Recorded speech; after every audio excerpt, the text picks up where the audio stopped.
Pagi itu masih gelap, beberapa perempuan datang ke kubur Yesus membawa rempah-rempah. Tapi mereka mendapati batu besar telah terguling dan kubur kosong. Saat mereka bingung, dua malaikat berdiri dengan pakaian berkilau dan berkata, "Mengapa kamu mencari Dia yang hidup di antara orang mati? Ia telah bangkit." Mereka teringat perkataan Yesus dan segera lari memberitahu murid-murid.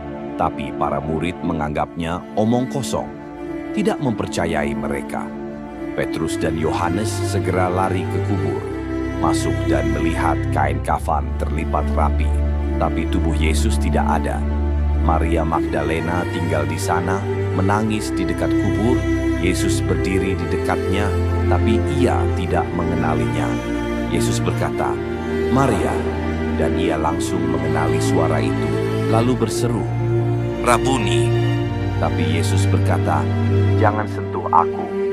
Yesus menyuruh Maria memberitahukan kepada murid-murid bahwa ia telah bangkit dan akan naik kepada Bapanya. Di hari itu juga, dua murid berjalan ke Emmaus. Yesus bergabung dengan mereka, tapi mereka tidak mengenalinya.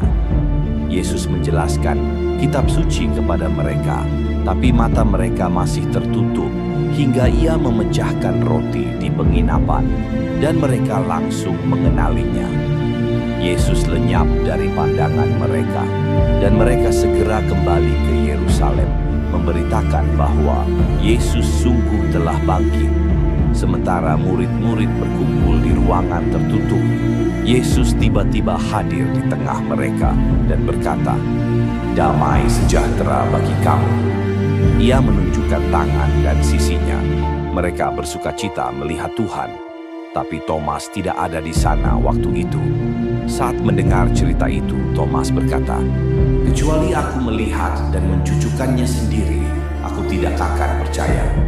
8 hari kemudian, Yesus datang lagi, meskipun pintu terkunci, dan langsung berkata, "Damai sejahtera bagi kamu." Lalu Yesus menatap Thomas dan berkata, "Taruh jarimu di sini, ulurkan tanganmu ke sisiku. Jangan ragu, percaya." Thomas berseru, "Ya Tuhanku dan Allahku." Dan Yesus menjawab, "Berbahagialah mereka yang tidak melihat, namun percaya." Yesus datang kepada Maria yang hancur, murid yang bingung, dan Thomas yang ragu, dan ia menyapa semua dengan damai.